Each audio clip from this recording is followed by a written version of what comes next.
नमस्कार, आप देख रहे हैं अपन उत्तराखंड और मैं हूं आपके साथ मनीषा पाटीदार। बुलेटिन की शुरुआत करेंगे। उत्तराखंड के मुख्यमंत्री पुष्कर सिंह धामी ने वर्ष 1975 के समय से आपातकालीन समय से जुड़ा एक वीडियो शेयर किया, जिसमें उन्होंने कहा कि आज ही के दिन सत्ता के लोभ में कांग्रेस ने आपातकाल के काले अध्याय को लिखने के लिए लोकतंत्र और आम नागरिकों के अधिकार की हत्या की थी।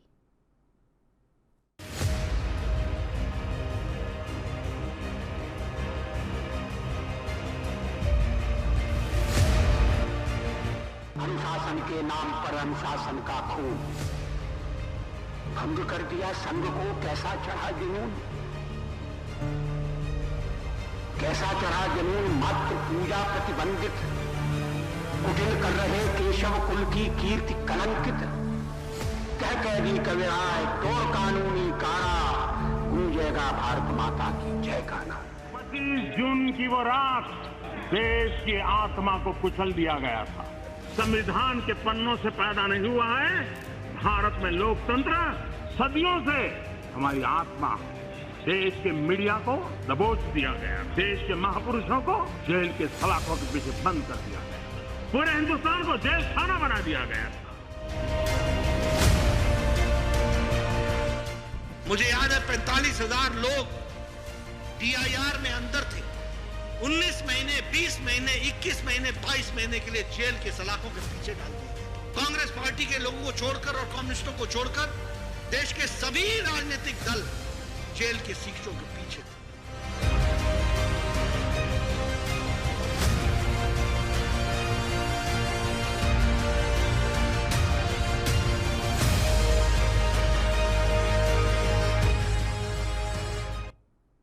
राजधानी देहरादून में 25 जून को बीजेपी ने काला दिवस के रूप में मनाया गया। आपको बता दें कि बीजेपी हर साल इस दिन को इमरजेंसी के विरोध में कार्यक्रम आयोजित करती है। वहीं कारगिल चौक स्थित कृष्णा गार्डन में आपातकाल के विरोध में बीजेपी द्वारा कार्यक्रम आयोजित किया गया, जिसमें बीजेपी प्रदेश अध्यक्ष मदन कौशिक, धर्मपुर विधायक विनोद चमोली समेत कई अन्य कार्यकर्ता मौजूद रहे।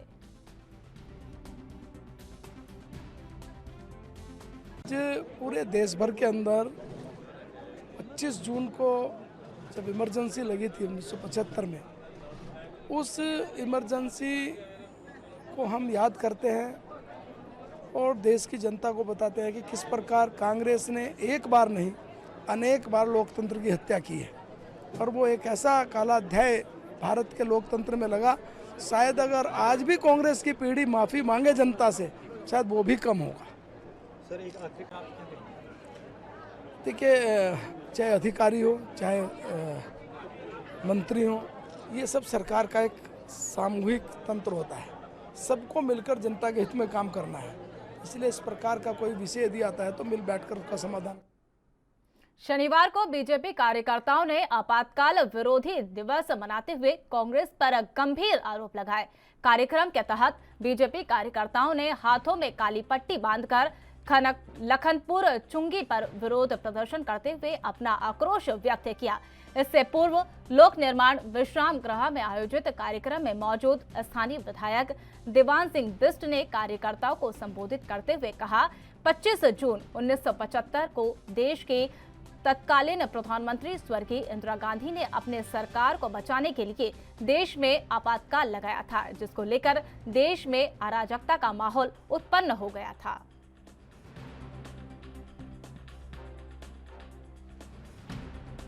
आज से ठीक 47 साल पहले 25 जून आज ही के दिन 1975 को तत्कालिक कांग्रेस सरकार ने, आदरणीय श्रीमती इंदिरा गांधी जी ने इस देश में आपातकाल थोपा था। संविधान की अवमानना करते हुए, प्रजातंत्र की अवमानना करते हुए, केवल अपनी सत्ता के लिए, अपनी सरकार बचाने के लिए जिस प्रकार से देश का उन्होंने अपमान किया, आज भारतीय जनता पार्टी पूरे देश आपात विरोध के रूप में और विशेषकर आज काला दिवस रूप में हम सब लोग मना रहे हैं, जिससे जो लोग उस समय उस आपातकाल से प्रभावित हुए थे और जो आज नई पीढ़ी है, उसको भी इस कांग्रेस की जिस प्रकार की कार्य पद्धति है उस कार्यपद्धति को सोचने और समझने का मौका मिले। आज हम इसीलिए इस आपातकाल का विरोध कर रहे हैं, काला दिवस के। अग्निपथ योजना के विरोध में कांग्रेस के सत्याग्रह पर निशाना साधते हुए सीएम पुष्कर सिंह धामी ने कहा कि नौजवानों को बरगलाने का काम किया जा रहा है। उन्होंने कहा कि कांग्रेस पार्टी को भ्रष्टाचार की जननी कहा जा सकता है। इस दौरान सीएम ने अग्निवीरों को लेकर सभी क्षेत्रों में प्राथमिकता से नौकरियां देने की घोषणा भी की। हम जो भी अग्निवीर आएंगे उन सभी अग्निवीरों को हम अपने यहाँ सेवा देंगे। तो इस प्रकार से, और एक पार्टी है जो नौजवानों को बरगला रही है, जिन्होंने कभी सत्याग्रह देखा नहीं, लोगों के अंदर हमेशा क्रूर यातनाएं देने का काम किया। बाजपुर में अग्निपथ योजना के विरोध में आम आदमी पार्टी के कार्यकर्ता और भूमि बचाओ मुहिम से जुड़े लोगों ने राष्ट्रपति को संबोधित करते हुए ज्ञापन तहसीलदार यूसुफ अली को सौंपा। इस दौरान आक्रोशित लोगों ने राष्ट्रपति से अग्निपथ योजना को वापस लिए जाने की मांग की है। बता दें कि अग्निपथ योजना को लेकर लगातार देश भर में विरोध प्रदर्शन देखने को मिल रहा है। वहीं संयुक्त किसान मोर्चा ने अग्निपथ योजना के विरोध में 24 जून को देश भर में विरोध प्रदर्शन करने का ऐलान किया था। इसी के चलते संयुक्त किसान मोर्चा के आह्वान पर आम आदमी पार्टी के प्रदेश उपाध्यक्ष सुनीता टमटा और संयुक्त किसान मोर्चा गाजीपुर बॉर्डर के प्रवक्ता गजतार बजवा के नेतृत्व में दर्जनों संख्या में लोगों ने तहसील परिसर में एकत्रित हुए और अग्निपथ योजना के विरोध में आक्रोशित लोगों ने जमकर नारेबाजी की और राष्ट्रपति को संबोधित ज्ञापन तहसीलदार यूसुफ अली को सौंपा गया।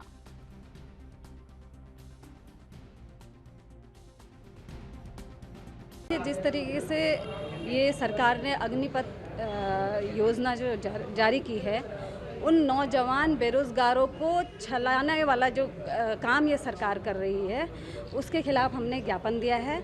हमारा सरकार से अनुरोध है कि ये जो अग्निपथ योजना है इसको वापस लिया जाए तुरंत, क्योंकि जिस प्रकार इन्होंने 3 काले कानून, कृषि काले कानून बनाए थे, उसी प्रकार इन्होंने एक नौजवानों के लिए इस देश के जो हमारे युवा हैं उनके लिए एक काला कानून बन के उनको एक बांधने का काम और उनको छलने का काम जो ये सरकार करने जा रही है। जैसे इन्होंने 3 कृषि काले कानून वापस लिए, इसे वैसे ही इनको ये काला जो इन्होंने बेरोजगार युवाओं के लिए बनाया है उसे वापस लेना पड़ेगा, क्योंकि ये उन नौजवान बेरोजगारों के लिए भी और इस देश के लिए भी और सेना के लिए भी हितकारी बिल्कुल नहीं है और इस प्रकार से इनको वापस लेना चाहिए, क्योंकि ये जो इन्होंने योजना बनाई है वो किसी भी प्रकार हमारे देश के हित में नहीं है। एक ही मांग है जो इस समय पूरे देश भर में ज्वलंत समस्या के रूप में अग्निपथ योजना जो इन्होंने दी है।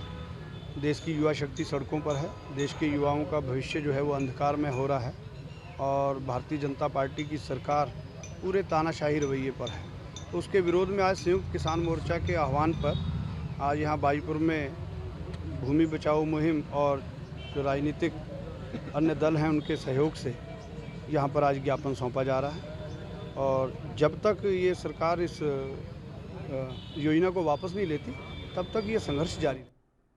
देश भर में अग्निपथ योजना के खिलाफ हो रहे प्रदर्शनों और उग्र आंदोलनों को ध्यान में रखते हुए हाल ही में कांग्रेस पार्टी हाईकमान ने ईडी और सीबीआई जैसे मुद्दों को छोड़कर अग्निपथ योजना को लेकर बीजेपी सरकार को घेरने की रणनीति बनाई है। इसके मद्देनजर 27 जून से कांग्रेस प्रदेश के सत्याग्रह करने जा रही है। कांग्रेस पार्टी के प्रदेश अध्यक्ष करण माहरा ने मीडिया से बातचीत करते हुए कहा कि सत्याग्रह को लेकर कार्यकर्ताओं को दिशा निर्देश दिए जा रहे हैं और संगठित तरीके से सत्याग्रह का आंदोलन किया जाएगा। पूरे राष्ट्र में ये सत्याग्रह किया जाएगा क्योंकि राष्ट्र खतरे में। हमारे पार्टी का ये मानना है। राहुल जी ने भी यही संदेश दिया कि ईडी और सीबीआई पे ध्यान ना दें, ये छोटी मोटी चीज़ें मनोबल तोड़ने के लिए कोशिश हो रही है। आप लोग सत्याग्रह के माध्यम से जो अग्निपथ योजना है इसका विरोध करें, क्योंकि इससे राष्ट्र का आंतरिक रूप से भी राष्ट्र को खतरा है और बाहरी रूप से भी राष्ट्र को खतरा है। इस समय नेपाल भी आंखें दिखा रहा है, श्रीलंका जैसा छोटा सा देश भी आंखें दिखा रहा है और सैनिकों के साथ, युवाओं के साथ भी ये छल है और राष्ट्र की सुरक्षा के साथ बहुत बड़ा धोखा है। इसलिए हम लोग सत्याग्रह के माध्यम से अपना विरोध दर्ज करें। उत्तराखंड क्रिकेट जगत में मची खलबली के बीच बड़ी खबर सामने आई है। अब क्रिकेट एसोसिएशन ऑफ उत्तराखंड के सचिव समेत 7 पदाधिकारियों पर गिरफ्तारी की तलवार लटक गई है। एक युवा क्रिकेटर के सिलेक्शन के लिए 10 लाख रुपए की मांग और फिर उसके साथ मारपीट किए जाने के मामले में पुलिस विभाग ने एसओजी को काम सौंपा है। आपको बता दें कि एसोसिएशन के लोगों द्वारा जांच में सहयोग न कर पाने पुलिस विभाग ने अब गिरफ्तारी की तरफ कवायद शुरू कर दी है। क्रिकेटर आर्य सेठी के पिता रविंद्र सेठी द्वारा केस दर्ज कराए जाने के बाद अब इस मामले में एसएसपी जन्मजय खंडूरी के निर्देशन पर एसओजी को इस मामले में इन्वॉल्व कर दिया गया है और क्रिकेटर एसोसिएशन ऑफ उत्तराखंड के सचिव समेत 7 लोगों की गिरफ्तारी भी अभी भी की जा सकती है।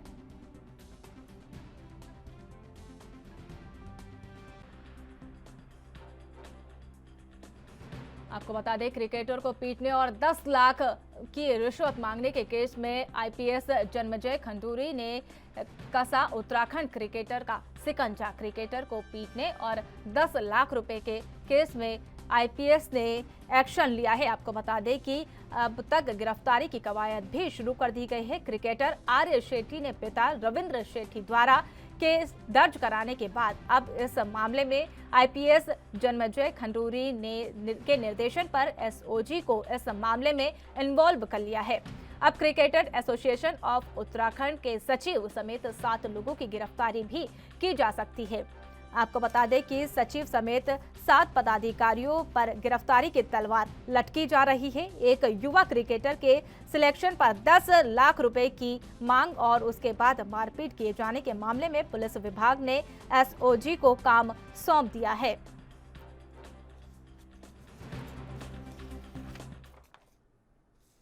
लाल कुआं के अंबेडकर नगर पार्क में आयोजित प्रेस वार्ता में पत्रकारों को संबोधित करते हुए कमलेश चंदौला ने कहा कि प्रत्येक ग्राम सभा में प्रत्येक वार्ड में लोग उनके साथ मजबूती के साथ खड़े हैं। उन्होंने कहा कि क्षेत्र का सर्वांगीण विकास करना उनकी प्राथमिकता है। उन्होंने कहा कि केंद्र और प्रदेश की भारतीय जनता पार्टी की सरकार है, लिहाजा क्षेत्र में विकास को उनकी जीत के बाद इसका भरपूर लाभ मिलेगा। कमलेश चंदौला ने कहा कि जन समस्याओं को प्राथमिकता के साथ चिन्हीकरण करना और समाधान करना वही वरीयता के साथ रहेगी। उसके साथ उन्होंने कहा कि प्रत्येक ग्राम सभा स्थल पर स्थानीय लोगों के साथ मीटिंग कर जनसभाएं सुनेंगे और उनका समाधान भी करेंगे।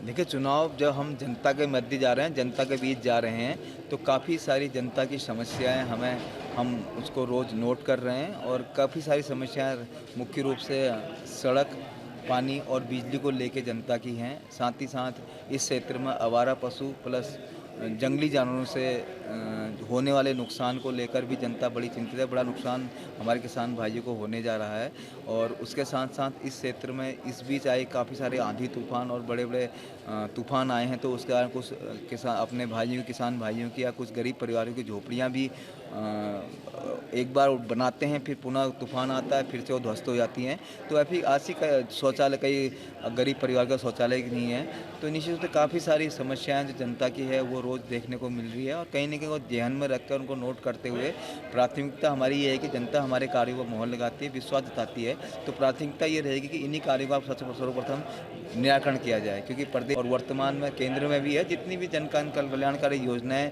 आती हैं उनका लाभ जो है जनता तक सीधे पहुंचाने का मेरा प्रथम प्रयास रहेगा। वक्त तो चला एक छोटे से ब्रेक का। ब्रेक के बाद फौरन हाजिर होते हैं।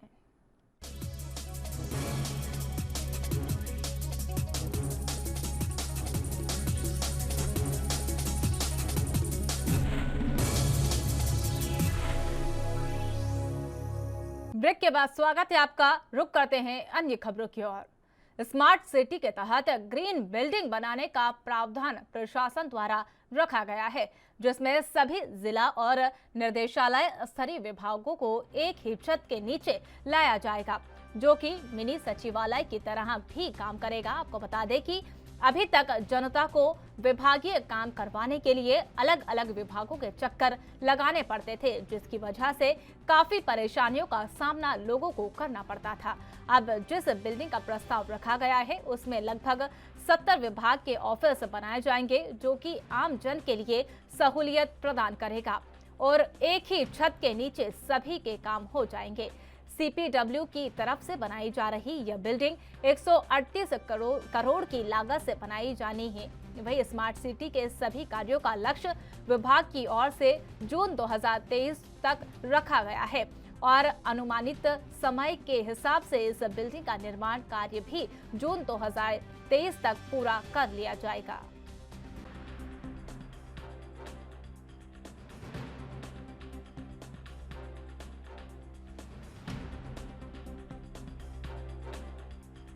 आपको बता दें कि आम जनता के लिए अब प्रशासन ने एक अच्छा रास्ता अपनाया है। 138 लाख की लागत से एक भवन का निर्माण किया गया है, जिसमें कई विभागों का कार्य एक ही छत के नीचे किया जाएगा, जिससे आम जनता को परेशानियों का सामना नहीं करना पड़ेगा और दर दर नहीं भटकना पड़ेगा। एक ही ऑफिस में अलग अलग विभाग बनाए जाएंगे, जिससे जनता को सहूलियत हो जाएगी। देखिए, इसमें लगभग 206 करोड़ का था इनिशियल इसकी लागत थी और कार्यदायी संस्था इसमें CPWD है और टेंडर करने के बाद इसके जो रेट्स हैं वो 138 करोड़ है और तो फिलहाल अभी 138 करोड़ में ये बिल्डिंग बनेगी। लक्ष्य कब तक है सर, कब तक मिलेगी? वैसे देखिए, ये स्मार्ट सिटी के तहत हमें सभी प्रोजेक्ट्स जून 2023 के अंदर कंप्लीट करने हैं, तो ये लक्ष्य इसके लिए भी फिट बैठता है, स्मार्ट बिल्डिंग के लिए भी। लेकिन इसमें अभी क्योंकि लैंड रिलेटेड हमारे इश्यूज हैं, तो कोशिश ये रहेगी कि वो लार्जर जो टारगेट है हमारा जून 2023 का, उसके अंदर हम लोग काम कंप्लीट।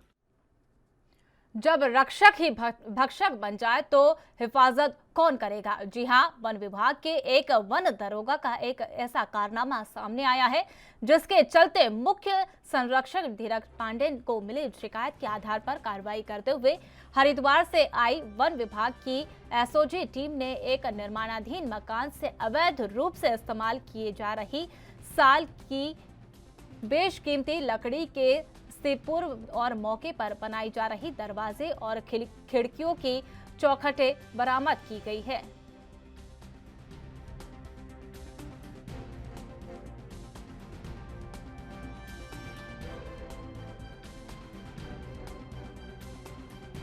हमें जो है कि CF शिवालिक सर्किल सर्विस द्वारा सूचना दी गई कि धीरज तोड़नाला वोकल वाला में जो है कि कुछ लकड़ी चिरान की हुई पड़ी है, तो हम यहाँ पे आए स्टाफ को लेके हरिद्वार से और यहाँ पे हमने छापा मारा, तो यहाँ पे जो लकड़ी चिरान की चौखटें बनी हुई, कुछ बिना बनी हुई थी, तो हमने इनसे इसके वैध कागज मांगे, तो ये कोई भी चिरान का पेपर नहीं दिखा पाए। मात्र के पास एक गोल प्रकाश का किसी दूसरे के नाम रवन्ना है और इसमें जो है कि हमने जो है कि संबंधित वन अधिकारी सैंसपुर मौके पे बुलाए गए, उनके स्टाफ हैं और सारा माल जब्त कर एक मशीन जो है यहाँ पे छोटी मशीन वो भी जब्त कर दी गई है और सुपुर्दी में दे दी गई है। इसका जब भी इसका ये वैध कागज दिखा पाएंगे उसके अपराधी। सर, एक कहना मेरा ये है कि आराम मशीन वालों ने अगर इनको चिरान का वो नहीं दिया तो उसके बाद आराम मशीन वाले बाद में बनाने का उन्हें प्रावधान है? कोई प्रावधान नहीं है। उत्तराखंड के तेराई पश्चिमी वन विभाग की पतरामपुर रेंज के वन विभाग द्वारा गश्त के दौरान जंगल में अवैध रूप से लकड़ी काट रहे एक तस्कर को वन विभाग के कर्मियों ने मौके पर ही चिंदर नाम के तस्कर को गिरफ्तार कर लिया है। उसके पास से कोर्ट में पेश करने की कार्रवाई की गई। वही बताया जा रहा है कि इससे पहले भी विभाग ने वन अपराध संबंधी कई मामले दर्ज किए हैं।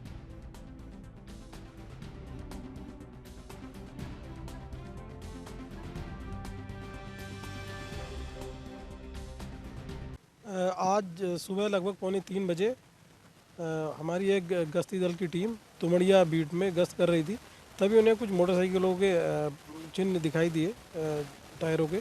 उसका पीछा करते हुए जब ये लोग गए तो कंपार्टमेंट 39 में 2 साल के पेड़ इन्हें कटे हुए मिले।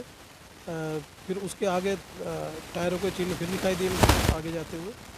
पुनः आगे गए तो वहाँ लकड़ी काटने की कुछ आवाज़ें आई और कुछ बोलने की आवाज़ें आई। वहाँ जाके देखा तो ये 6 लोग थे जो कि उस समय जो है पेड़ काट रहे थे। और जैसे ही हमारी टीम को इन्होंने देखा, ये जो है अपना सामान लेके भागना शुरू कर दिया। इसमें हमने एक छिंदर सिंह पुत्र महेंद्र सिंह तुमड़िया डाब सेकंड को जो है रंगे हाथों वहाँ गिरफ्तार कर लिया है। और इसके साथ साथ ही वहाँ हमने 5 बाइकें बरामद की हैं और जितना जो लकड़ी थी साल की 2 पेड़। आपदा प्रबंधन विभाग ने सचिवालय के आपदा न्यूनीकरण और प्रबंधन केंद्र के सभागार में मीडिया की भूमिका पर कार्यशाला का आयोजन किया गया। इसमें मीडिया के लोगों को कार्यशाला में आमंत्रित किया गया। वही कार्यशाला आपदा प्रबंधन सचिव डॉक्टर आनंद श्रीवास्तव की अध्यक्षता में हुई। इस दौरान आपदा विभाग के अधिकारियों और स्पेशलिस्ट भी मौजूद रहे।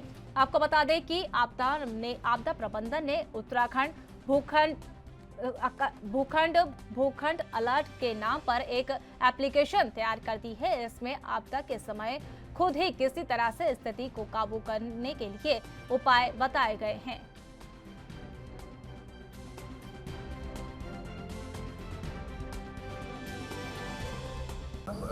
भूकंप के दृष्टिकोण से हम लोग संवेदनशील तो है, डेफिनेटली जोन 4 और जोन 5 में हमारा राज्य आता है।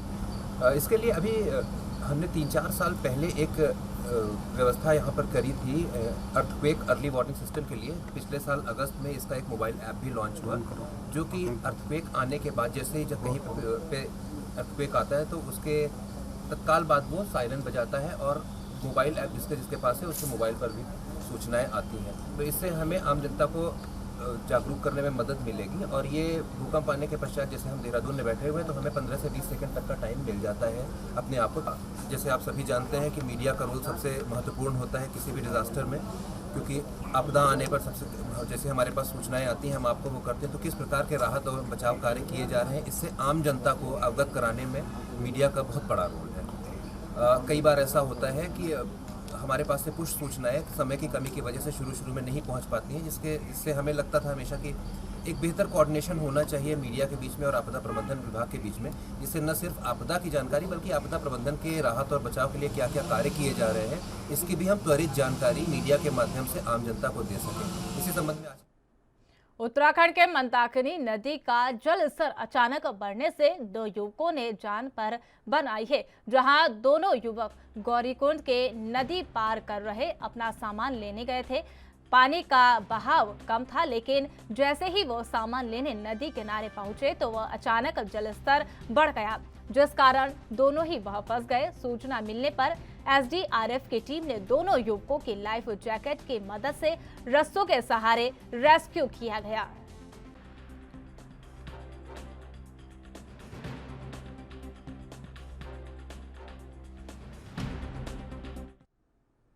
पौड़ी तहसील क्षेत्र के अंतर्गत एक गांव में नाबालिग के साथ दुराचार का मामला सामने आया है। आरोपी युवक गांव का ही बताया जा रहा है। पिता की लिखित तहरीर पर पुलिस ने आरोपी के खिलाफ अपहरण व दुराचार की धाराओं में मुकदमा दर्ज कर लिया है।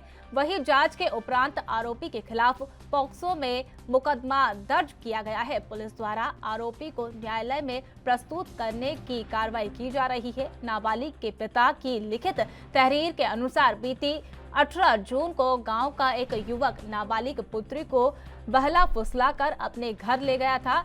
इस पर नाबालिग के पिता ने 19 जून को पौड़ी थाने में लिखित तहरीर दी है।